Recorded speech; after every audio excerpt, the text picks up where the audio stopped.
you know what? We'll start in a total non sequitur, but I was uh, reflecting on how, fundamentalist religions want to have all these rules and things. And so it's the very same people who hate bureaucratic government Mhm. who, when they imagine the afterlife, to the extent that they do, tend to imagine this sort of bureaucratic afterlife. I And I don't think don't, it's. Do you think it's conservation of bureaucracy? I mean, do you think there's like a human nature thing where it's like, well, you got to have bureaucracy somewhere? Hmm, no, I think it's back to our favorite or one of our favorite, least favorite words, which is control. Yeah. And they So it's don't about they where's the they control? they don't feel bureaucracy in government is on their side, so they don't like it in government. But they assume that in the Christian nationalist afterlife, bureaucracy will be under their control, and so therefore they'll be all for bureaucracy. Well, that's super interesting. Boy, are they going to be surprised when they realize that they're not humans anymore and they don't Well, have to worry about that will be stunning to them. There's a great song right, that Julia? I don't think I have time to look it up, but there's a song by a Texan. Texas. Where are you, Doug? In Texas, yeah, Where are you? absolutely. We're in Texas. In Austin, yeah. Oh, I'm in the north of San Antonio in the hill Oh, country. oh, well, And I'm we're near the hill country, so yeah, we're neighbors. oh, that's cool. I didn't So know there's that. a great song. Texas music is fantastic, I think. And there's a great song by one of these Texas songwriters that if I can't hunt in heaven, then I don't want to go. If I can't take my hounds to heaven, then I don't want to go. It's a whole list of things that are like non-negotiables as far as heaven is concerned for him. I guess I feel a little bit like stereotyping the fundamentalists. It may not be the case for every fundamentalist that what you've said is true, but I understand your basic point. Like there are some fundamentalists who really get it that after you die, it's not going to be like another world where you get to have bureaucracy that is all on your side. But Yeah. I think that insight is really it's really interesting. And I think that just in general it speaks to, so we don't like come down too hard on fundamentalists. I think it just speaks to the human need to feel certainty about hmm something, hmm Yes, you and know. and and and just to be clear from my perspective, often when I say these things, I don't mean any huge important points. I'm just like making a joke Thinking or out loud, yeah. Yeah, no, I observing know, but you know observing me. the The wheels are turning. observing this inherent contradictions that they get themselves into. So one of the hmm advantages of not having too many principles is you avoid contradictions, right? Clear cut. I don't think those two are things are mutually exclusive. You can have no principles and still have contradictions. That's Yeah, true well, say too. more on that. Yeah, Yeah. even more on that. Yeah, so No, yeah, you. I would love to hear what you want to say about that because I think that's an interesting point.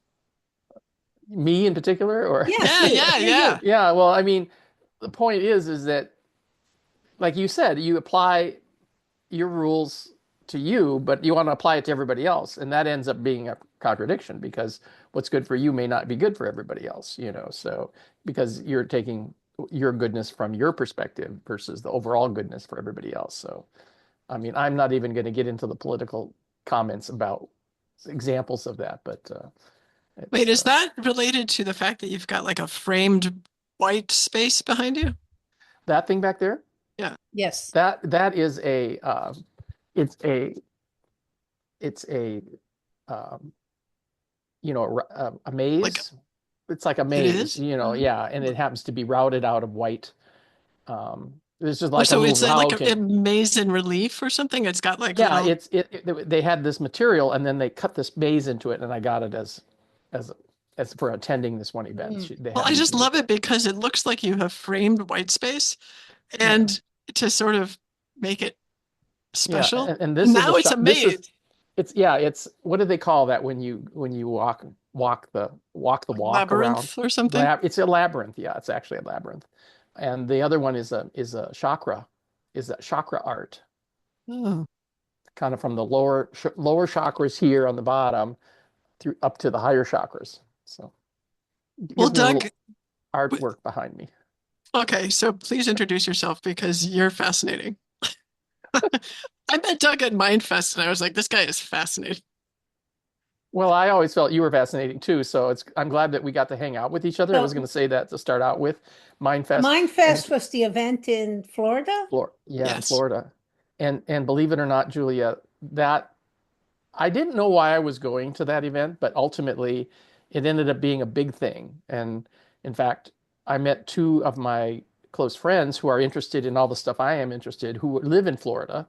One of them was Patricia, who you met, Patricia Cyrus, and the other one was Valerie Barron, and she also lives in Florida. So they came, join, essentially we hung around for 24 hours together at the end of the conference, and Patricia was there for the whole conference. And So just a side note for Carmen, Patricia Cyrus is a gifted remote viewer psychic person who worked with special forces on training them on remote viewing.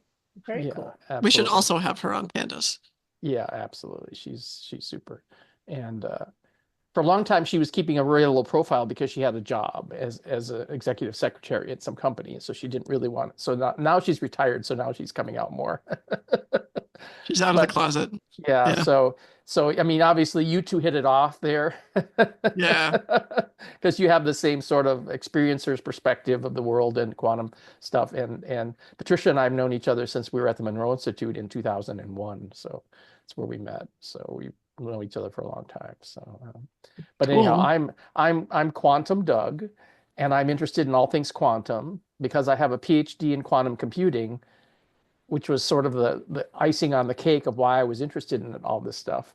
And I even hosted two workshops on physics and computing back in 92 and 94, and then got my PhD after that in 2002. And so I'm interested in all things quantum, and there's a real science reason for that. So I'm coming from it from a quantum scientist perspective, not just, oh, I want to go work in the quantum computing industry. And back then, there was no quantum computing industry because Peter Shor in 1994 was at my conference, and he had not announced it there, but he presented his work on the Shor's algorithm back in 1994. And that algorithm kicked off the investment stuff that's happening in quantum computing 30 years ago, 31 Mhm. years ago. So, because they showed that with quantum computing, you can solve a problem that no classical computer can solve. And that quantum computing is exponentially more powerful than a classical computer. And in fact, it created a new complexity class, which is hard to do. It said, this algorithm running on a quantum computer can solve it in quantum polynomial time.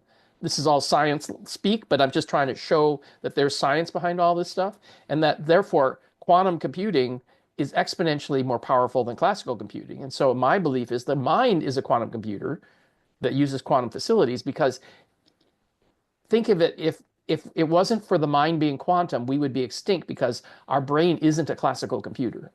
Right, that's for sure. You know that Right, right. that in other words, there's a survival reason that we're using quantum mind to survive, because it's faster. It can do things that classical computers cannot solve.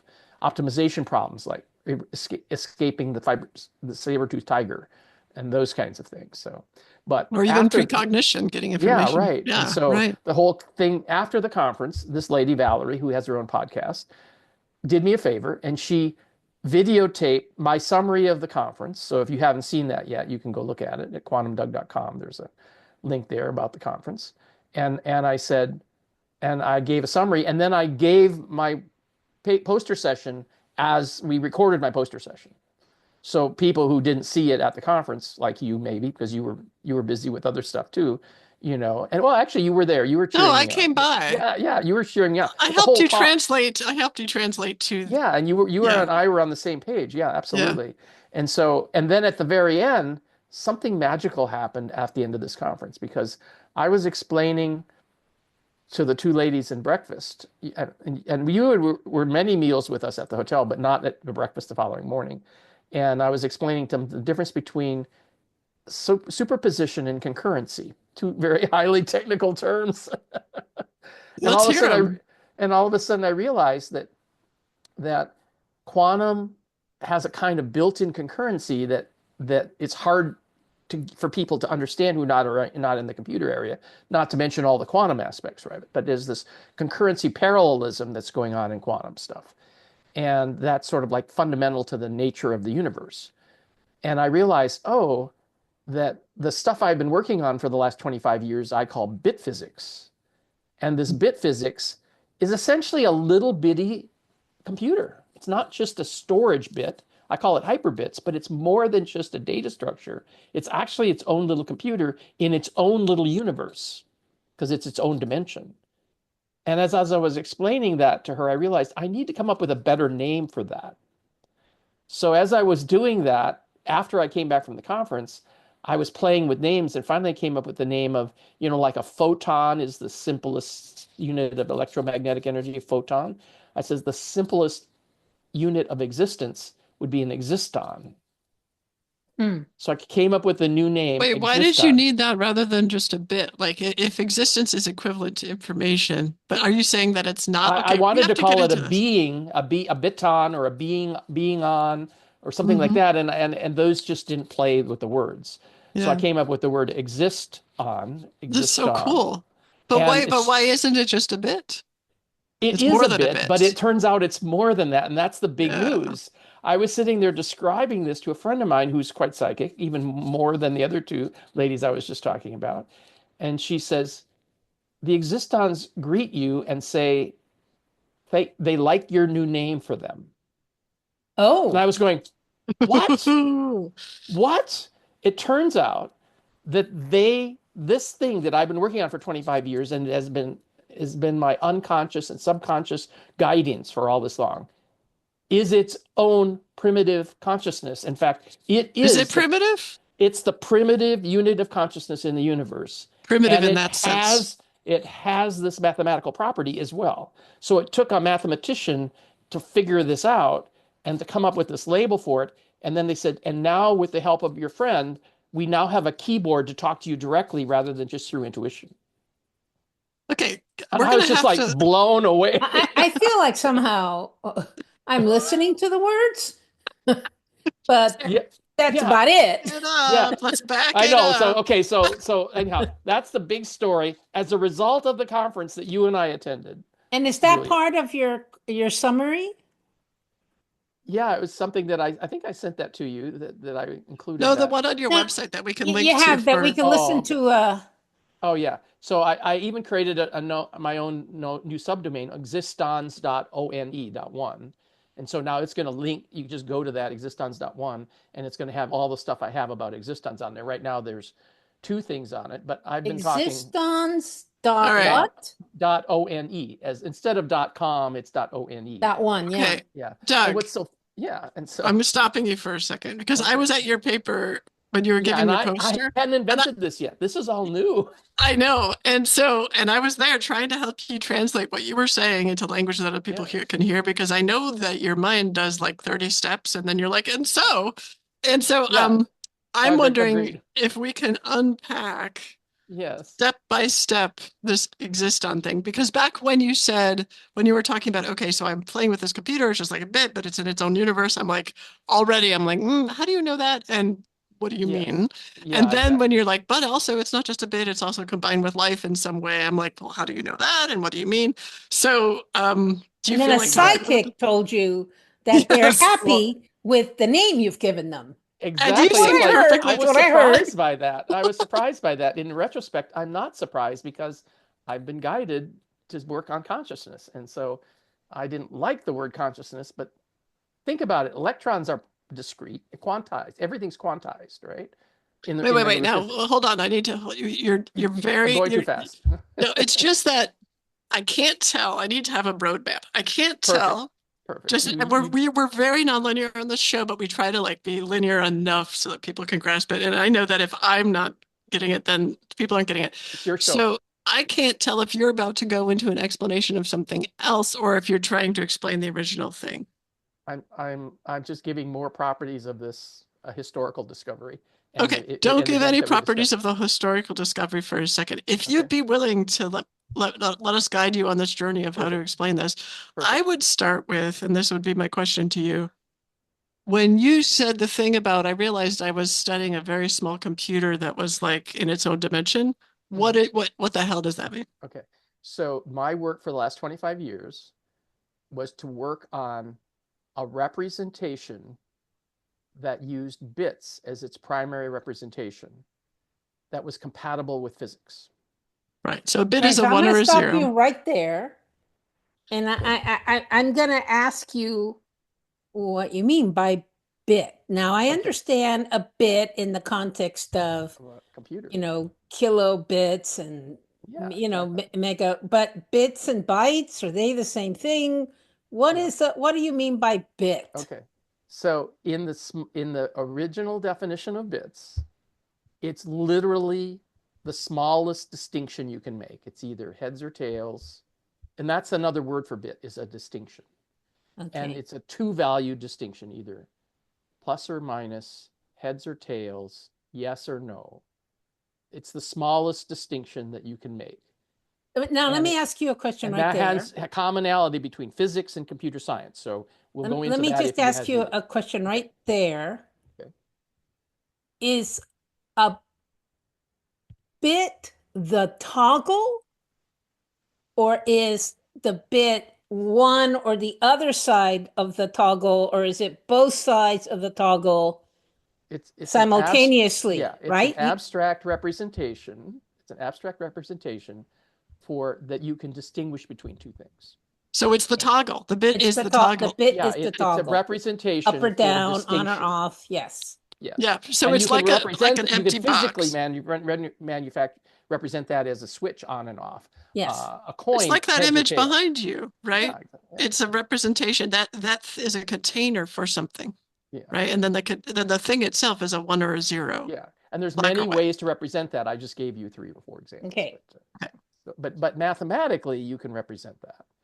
And it turns out some famous physicists like John Wheeler, he realized that bits had something fundamentally to do with black holes. And so he came up with his theory, it from bit. Mm-hmm. And so I was motivated to say, well, if everything it can come from bit, what is the bit? So it from bit, just to reiterate, means that you have like this informational substrate of everything, and from it comes matter. Yes. Yeah. Yes. And we know that that's true in physics because John Wheeler was working on black holes. He also was from Texas, University of Texas for a while. And this was, Oh, in the 60s or 70s, John Wheeler, can I just stop you for a second? Sure, sure. John Wheeler, he was on the Physicist. faculty of UT Texas. I think he was, yeah. And did he die in the last? I don't think he's alive anymore. Yeah. Because He's a one of the famous. times I went to South by Southwest, I attended a presentation on physics by a man who was probably already in his 70s, and this would have been in the early teens, 2013, 2014, something like that. Could that have been John Wheeler? I don't know when he died. I Yeah, admit. okay. So okay, He so died in 2008. No, okay, then it's great. not John Wheeler. Okay. Yep. And so the point is he was motivated by things like it from bit, and we can look up when he coined that term. But then there's other people like Ralph Landauer, who was the keynote speaker at my 92 conference, and he says information is physical. So those two things sort of say you can't ignore information as a mathematical abstraction. You have to realize that it has an effect on the physical world. Okay. So even though something that seems abstract can be physical, and it turns out the surface area of the black hole, the units are bits. Planck's area on a side. Their area of Planck's area is 10 to the minus 34 centimeters on a side. Okay, we're just going to pause you right there. Now, when he's talking about Planck's area, he's talking about the smallest possible unit of space. Yes. There's also the smallest possible unit of time. It's like imagine that the universe is digitized. Yes. And the pixel is what Planck's area is. So that becomes a bit because it's either on or off. It's that one pixel. Yeah. And the surface area of a black hole is broken down to the smallest increment you can add to a black hole is a bit, and it adds 1 Planck's area worth times a constant worth of size to the area of the black hole. So the measure of the surface of the area of a black hole is entropy, and its units is bits. So it's an integer multiple of it's an integer of bits. The number of bits. And Yeah. so the black hole is really not a bucket, it's a bit bucket. It's everything gets turned into bits on its surface area. No matter, no energy, nothing's left on the black hole except the surface area is its entropy measured in bits. So you're saying the event horizon of a black hole is information space. Yes. And in a specific way, it's been spaghettified, so there's nothing left but the effect of the bits. There's no matter and there's no energy. In fact, there's no space and time at the surface area because it's a singularity. All that's left is bits. And mathematically, you can show that as well. Okay, this is wonderful. And Carmen, do you feel ready to understand why he thinks that this is a different dimension that he was working on?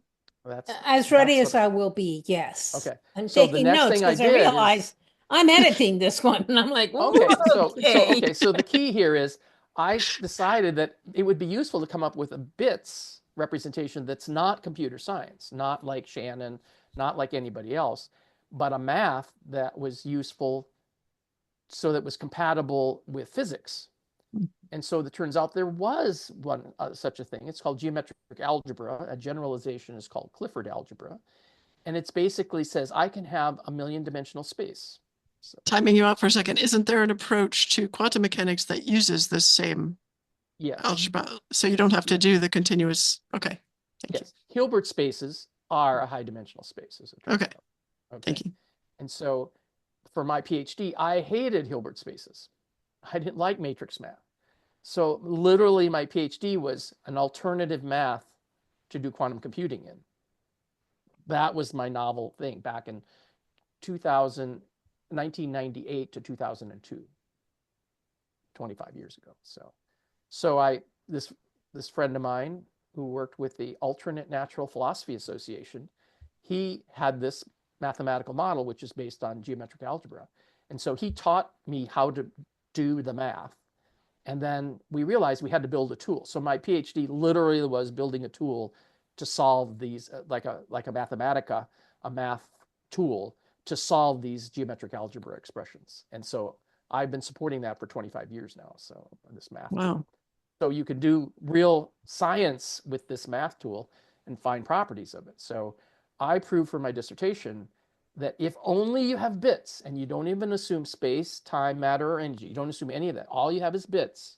And each bit is its own dimension. Tiny little toothpick-like dimension. And you can have an arbitrary number of them, but if you have two of those, you get a qubit. Hold on. So tiny little arbitrary dimension, but why would you say that? Because there is no space or time. So really that's a way of talking about it. It could also be giant, bigger than the entire universe because there's, right? Right. So let's this strike is the same thing as Hilbert space, just doing it using Hilbert space also is tiny little dimensions that have a length of plus and minus one because the unitarity constraint in quantum computing. So it's not unfounded to take this approach. The only difference is I was just using this geometric algebra, which was a new thing at the time. And people like Chris Doran and Heston were working on this because it's a form of math that has good division algebra requirements. So people were working on Clifford algebra. So Carmen's question about what is a bit a toggle, or is it the contents of the toggle, or the state of the toggle comes right back to the question I'm about to ask, which is you said I realized I had a qubit. Because a qubit is the toggle, it's not the contents of the toggle. Well, a single bit can either be heads or tails. Those are the two states it can be. And you can think of it as the direction that the vector, you want to think of this as a unit vector. So it's orthonormal vector. It's pointing in one direction, that's plus, or the other direction, it's minus. And those two states are mutually exclusive. That's actually a bit. That's actually a bit, but you can represent it as a vector in mathematics, okay? But if you take two of those, one of the things about these, every pair of these is 90 degrees. It's called orthogonal, but since they're both unit length, this is called orthonormal. So if I have two of these, this one, and they're 90 degrees, they're completely independent of each other, So they each represent their own dimensional subspace. But if I combine them in a way that, like they do with tensor products in quantum computing, in this particular, I'm using a same kind of product, I'm using a geometric product, then I get a qubit because I have a two-dimensional space that has a phase angle between them. Okay, hold on. So let's talk about that's a good mathematical, that's a great mathematical description and good metaphor. Mhm. Let's talk about a qubit conceptually for those who don't cotton to mathematical descriptions. Sure.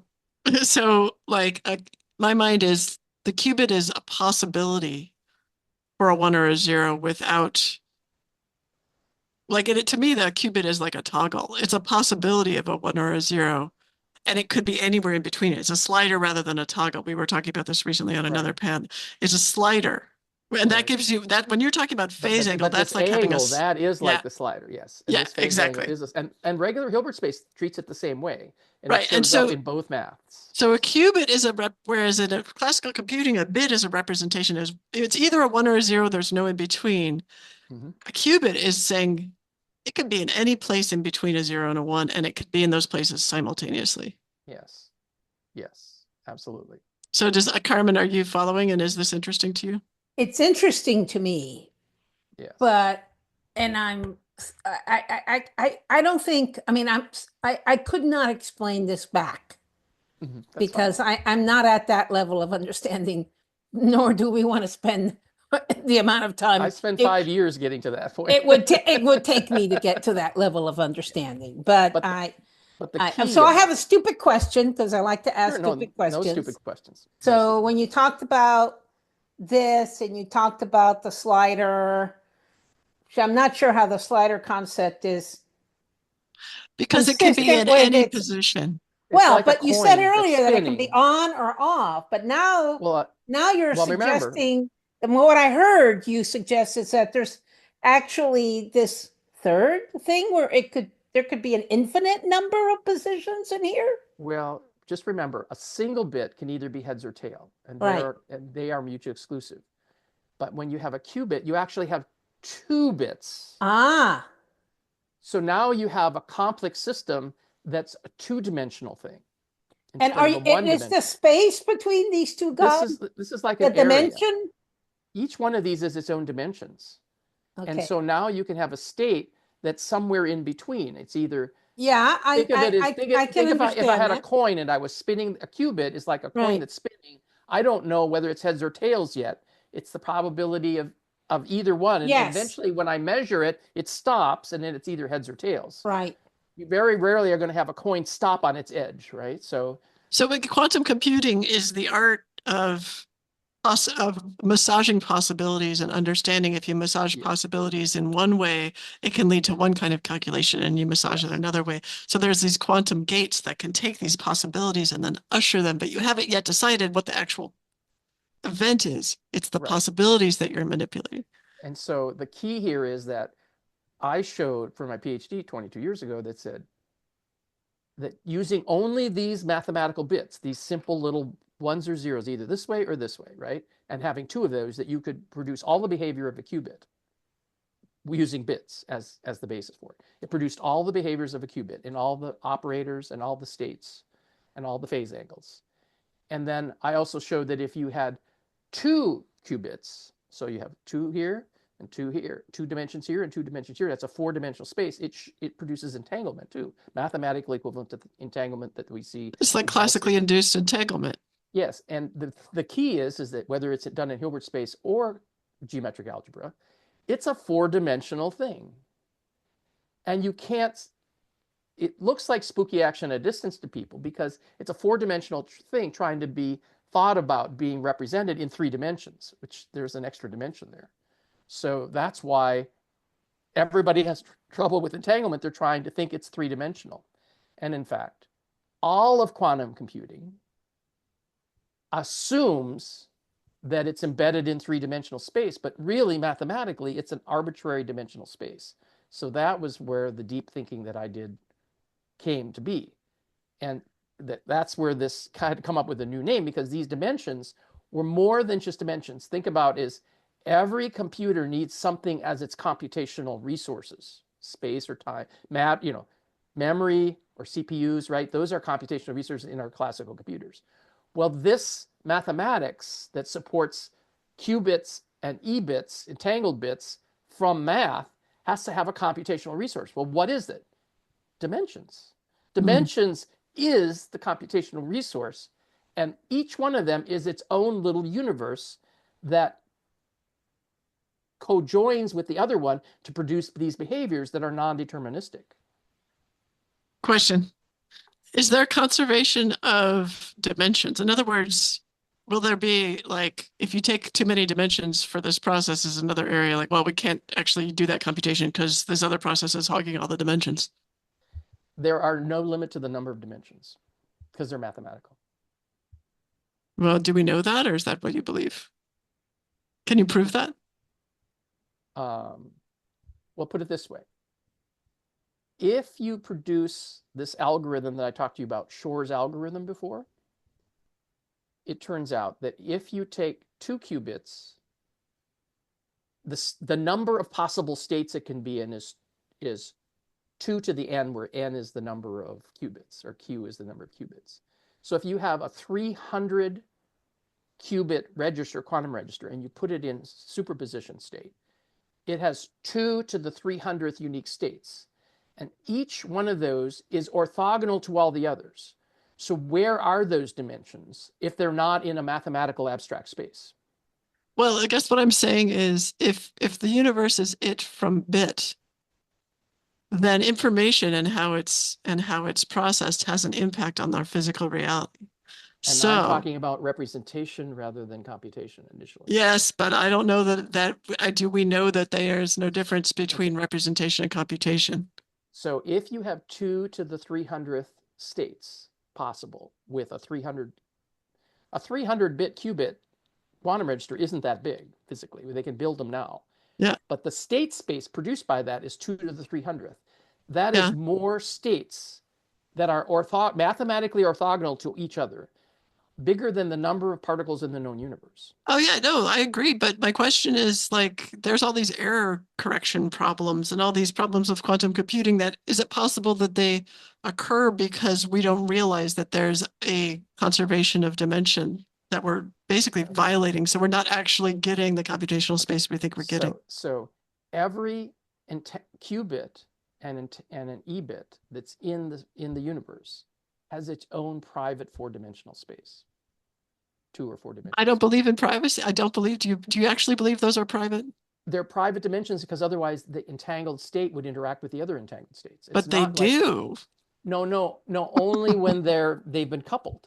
But if they haven't been coupled, then they're not. But sometimes they're coupled and we don't notice they're coupled because we don't understand how the coupling works. That's because they were prepared in a coupled way. But I'm saying if this coupled thing and this coupled thing were built completely independent of each other, they would not be co-coupled.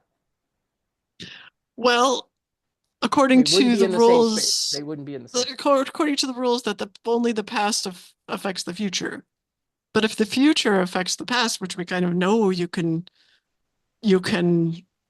Well, this is a light cone argument. This is a light cone argument, right? Yeah, this is a light cone argument. The what argument? Light cone argument. Oh, the light cone. Yeah. Yeah. Here, my nose is like here and now, and this is the future, and this is the past, and then the limits of the light cone are my hands. So this is like 45 degrees. What's outside of your wrists? Yeah, and so what's over here? And so it's like that's cald the space-like properties, and it turns out entanglement is in the space-like properties. It's because this spooky action at a distance is really a correlation that exists beyond the light cone.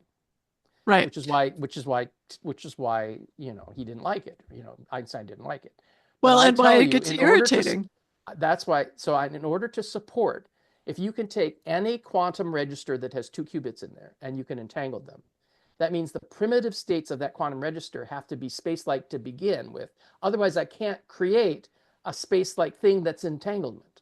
So, I agree with that's what I'm saying, is that it has to be pre-entangled and sort of like with the Big Bang, maybe everything has to be space-like. It's space-like states that can be coerced into this thing now that we see as those are the same things without time. So when we talk about pre, we're bringing in this. I mean, Well, so I'm just saying, like, they have to exist with this property that they're space-like. Otherwise, I can't build something that's space-like out of it. So it's right, not, but being it's a space-like is pre-requirement. equivalent, right? And so being space-like is equivalent to being time-like, is what I'm saying. And Oh no, so, it's the opposite. okay, well, I think we might be going to. Time-like is on the cone. Well, no, Light-like is on the cone. Time-like is in the cone, and space-like is outside the cone. And so there has to be a built-in space-like mechanism, and that's what these dimensions are. They're I think built-in about I think about space-like like dimensions. cones differently. So I like to think about them in privileged time rather than space.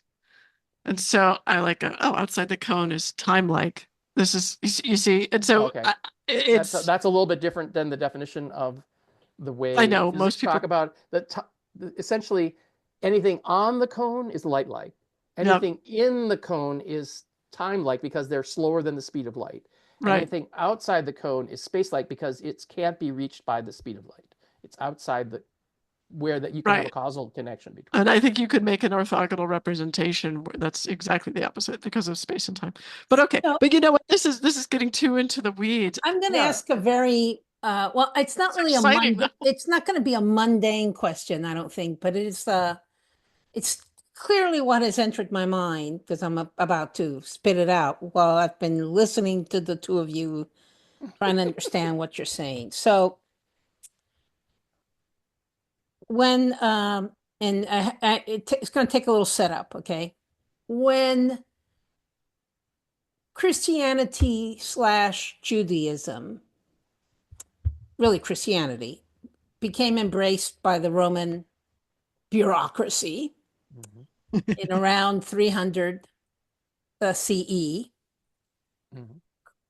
The people that were thinking about metaphysical ideas in the Christian Jewish tradition, as a result of them being legitimized in the Roman Empire, encountered Greek ideas, Greek thinking. Mhm. And Greek thinking, question mark, was as close to physics as Yeah, there was at that math and time. philosophy. Would you agree with that, Doug?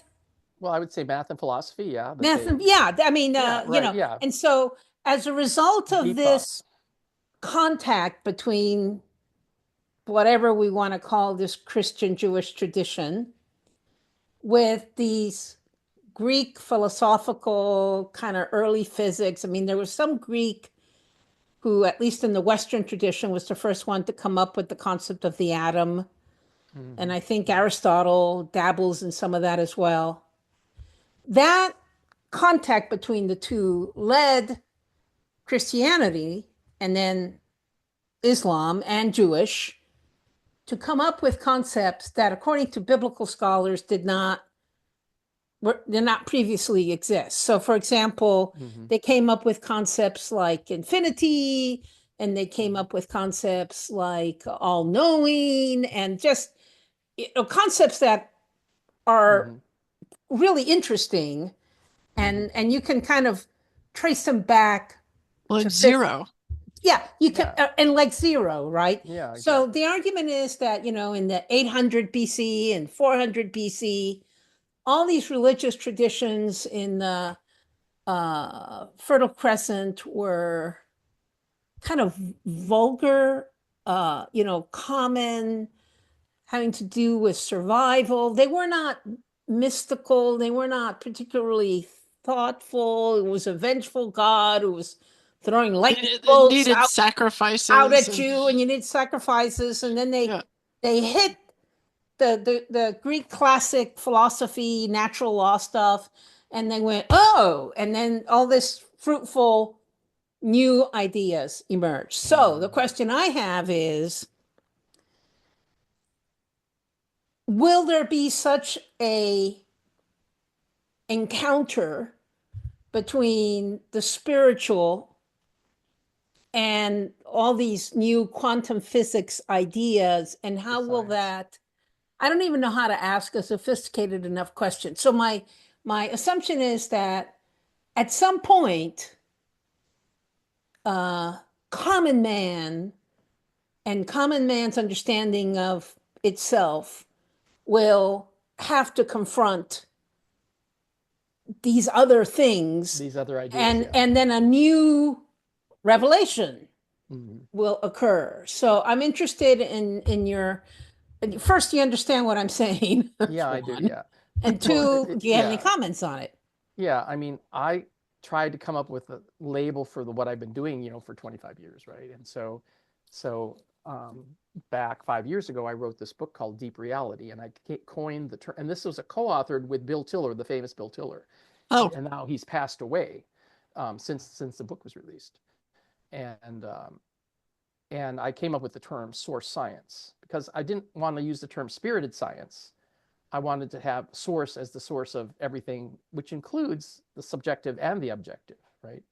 It wanted to do physics and I wanted to do the subjective. I mean, I knew metaphysics existed, and yet it was informational more than it was energetic to me, because remote viewing, attention, consciousness, memory, all of these things that that survival, of consciousness, all these ideas didn't have any place in physics. So there's this subjective side of metaphysics and the objective side of physics. And so by going to this common bit physics representation, all of a sudden I stumbled naturally on a mathematical way that's common for both of them. It turns out that much of modern physics now, all the quantum field theory stuff, and all the people who are working on it are using they're using eight-dimensional, they're using octonians, eight-dimensional math, and they're using a mathematical construct called spinors.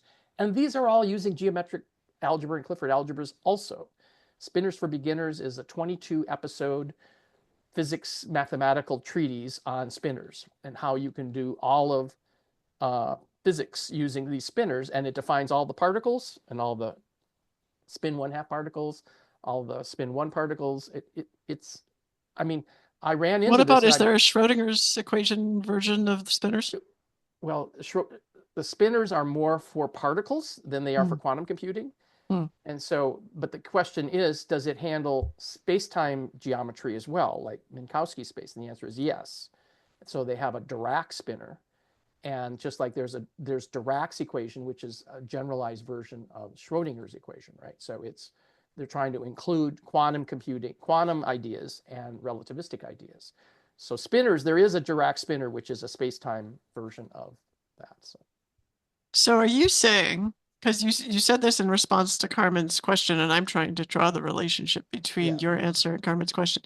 I think it's clear to you, but are you saying that this sort of spinner approach that you discovered, not that you discovered the spinner approach, but that you discovered an I approach that found that it was in my system, it turns out. it was within your system, but that your system actually what comes out of it is an ability to do math both about the inner and the subjective and objective? Yes. Yes. Okay, so that is the sacred thing. I mean, Yes. that Yes. gets at the sort of unified, like I'm a what are they called? Unified monist or something? I don't know. I Yeah. believe that there's one thing Yeah. There's from which oneness. everything Yeah. comes. Yeah. And so to me, that's like a sacred thing. So how can you describe, and Okay. maybe we need to help you with this, Yeah. but I think it's worth an effort. How can you describe what a mathematics of the internal, because we have so much inner space that is so powerful in terms of creating what happens in the world, Mhm. that we're just beginning to understand at the very, very kindergarten level that our inner space actually has a physical impact. What what is it? How can we help you make a metaphor to describe how there can be a mathematics of that inner space and what that can Yeah. get for you? Yeah. Well, the the key construct is that there are a large number of dimensions to the universe, and so we can start with that as a pretty, even in Hilbert space math or in my math, either one, there's a large number of dimensions, because otherwise they'd run into each other. It's not just they're segmented in different parts of the same space. They're actually mathematically orthogonal, and you can't have them embedded in each other. So there's an infinite number of dimensions to support an infinite number of qubits and ebits, and an infinite number of superposition of states as a result of a small number of qubits. It produces an infinite number of orthogonal dimensions. So we know that these dimensional spaces exist, And they act like a computational resource, if you want to think about it that way, because you can do things in a linearly independent way in a space that has these dimensions that you can't do if you don't have those dimensions. So the best we can say about like artificial intelligence right now is it's simulating a high dimensional space, which is its large language model's data store. It's simulating the weights between all of these nodes in their large language model as if it was a high dimensional space. It's simulated, though, inside 3 dimensions. But what if you actually had a high dimensional space to run that on? And I think that's what the mind and consciousness is. It's actually running on a real high dimensional space, because the real high dimensional space does exist. But it's, you say, well, what is it, Doug? Again, it's a representational issue. It's a mathematical thing that exists before space, time, matter, and energy exists. Yeah. Mm-hmm. So I call the Big Bang a bit bang, because you have these infinite number of dimensions, and all of a sudden they coalesce to form our physical universe, which means our physical universe is running as a simulation on top of some computational engine. And I gave a whole talk last year about, well, what are the properties of that computational engine? It's space-like, it's wave-like, it's infinite. It has all Does these it properties. matter that it's a simulation? Is the reason that it matters that it's a simulation versus running on the actual thing is that in a simulation, you actually don't have an infinite number of dimensions to work with, and in the actual Yes. thing you do, that's why it matters. Yes, yes. Okay. There's a thing in physics that's called anisotropic behavior and isotropic behavior. Let's say you had a 3-dimensional space, so which is the one we normally live in. But if you went in the north-south direction, right, you could get 20 miles per gallon. Yeah. But if you went in the east-west dimension, you could get 50 miles per gallon. Yeah. That's not relative. You know, physics is all about that everything's uniform no matter what direction you're heading in, you know, relativity idea. And so, and it's, if something is not like that, then they call it anisotropic. It's called isotropic and anisotropic. Those are the terms that they use. But it just means that the rules are true no matter which direction you're heading in, no matter what's your reference frame that you're using. Well, if you have a high dimensional space, now you can't produce, for example, you can't put a 4-dimensional space inside a 3-dimensional space. The best you could do is take a tetrahedron, which is a 3-sided pyramid, and take 2 of them and stack them on top of each other. So all that would be a 4-dimensional tetrahedron, except that they would be, all the points would be equal distance to all the other points except the two top ones, the top one and the bottom one. That string would be stretched, and so an ant walking along that direction would only get 20 miles per gallon instead of 50 miles per gallon on any other side. So there's an example that you can't put a higher dimensional space into a lower dimensional space without some anisotropic behavior. Well, and that's a simulation. That's a simulated 4-dimensional No, it's a mathematical property. It's not even a simulation. It's just okay. It's okay. So we only have about 10 minutes left, and I'm existons. We haven't gotten enough existons. Well, I don't even know if we'll get there. I'm more focused on what would you like to communicate to a person who is fascinated with this stuff, but also doesn't need to understand this stuff to understand your major point. Yeah. The major point is that there needs to be a representation that supports the objective and the subjective. And if that representation is bits represented in a way that has these properties, which is they're orthonormal, they're running their own little universe of a dimensional bit, that is enough to define the base infrastructure that the whole universe can run on from a simulation hypothesis perspective. Why is the inside different from the outside? Why does the inside feel different from the outside if it's all running on this same substrate? Well, it has to be, where do you get the computational properties to support a simulation hypothesis? And I'm saying you only need orthogonal dimensions and change to do that with. Those are space and time. So it's proto-space and proto-time conventions for this. We literally just had a conversation yesterday with someone about with with Mark Bailey, who was also at MindFest about proto-time. Mhm. So this is coming up a lot, but how does that differentiate the inside from the out? Human beings differentiate the inside from the outside. Right. How So is that that's a real differentiation that we have.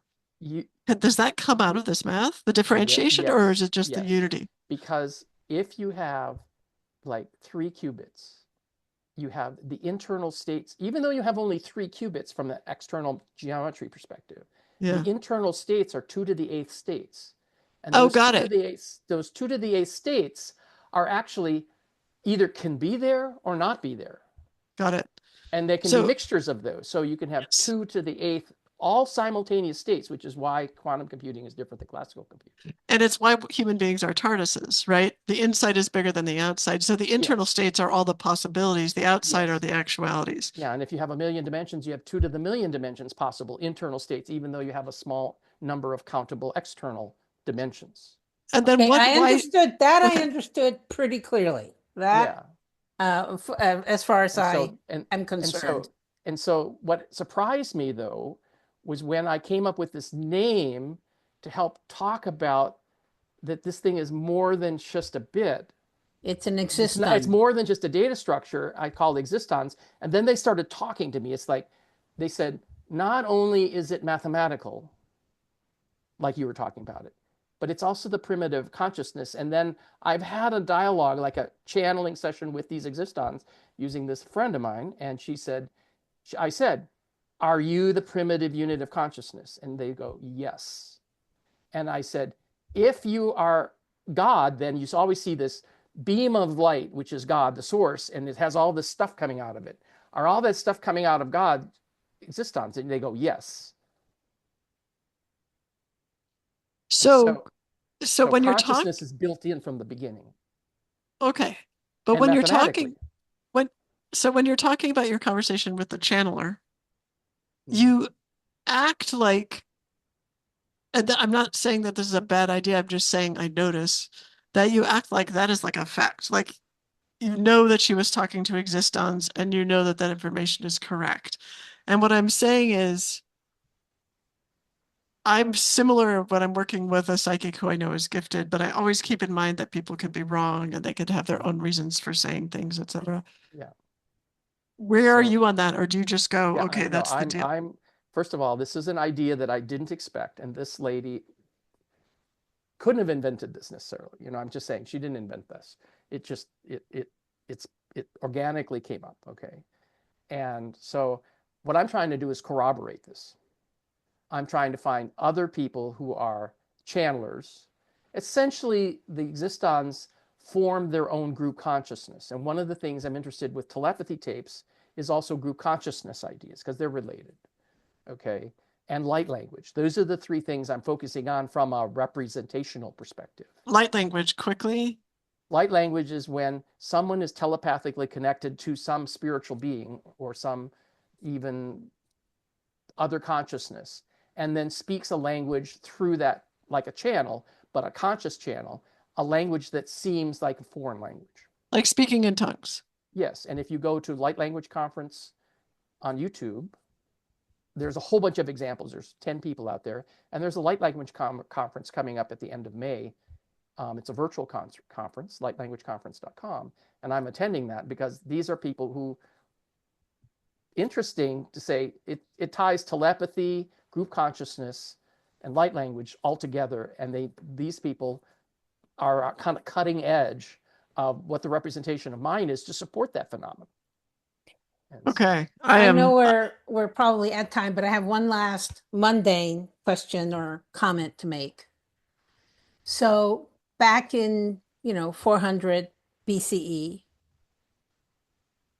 I'm assuming that you would say that there was no sentient being walking around the planet thinking about quantum physics. That there was no, let me finish my point and then you can comment. There was no sentient being walking around going, thinking about, oh, I think there's existons, and that's probably, the kind of building unit of consciousness. Okay. and of this idea of God. Mhm.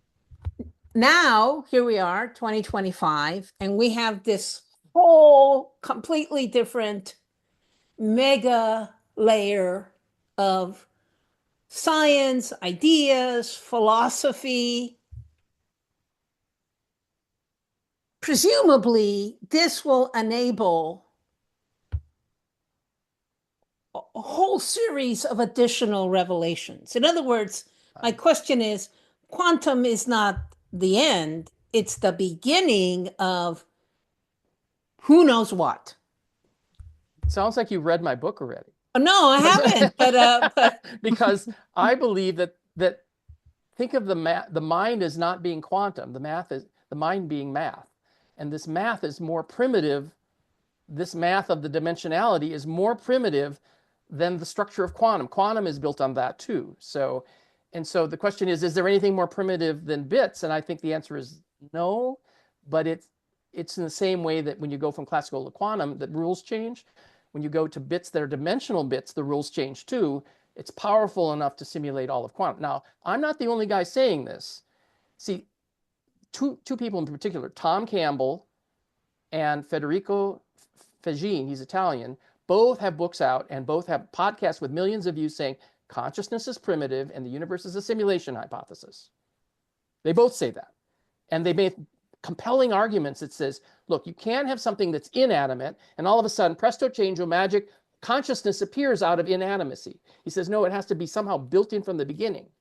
And I have the same problem. I says, okay, here we have quantum computing. And when some of them are saying, well, it's quantum computing. And I go, well, here you have quantum computing, but you have a quantum state. Where is consciousness show up from math? And it's the same problem, just one level deeper. And I go, and all of a sudden this awareness literally talks to me and says, that's because we are conscious at the level of bits, at the mathematical level of bits. And people down, so this is not a new concept. The yogi has been saying is consciousness is primary, Yes. everything else. Yes. So modern physics is finally caught up with this. And the only difference is, I said, here's the root of consciousness, and it's tied to the mathematics that we've been trying to unravel at the physics level. And it includes this subjective level now too.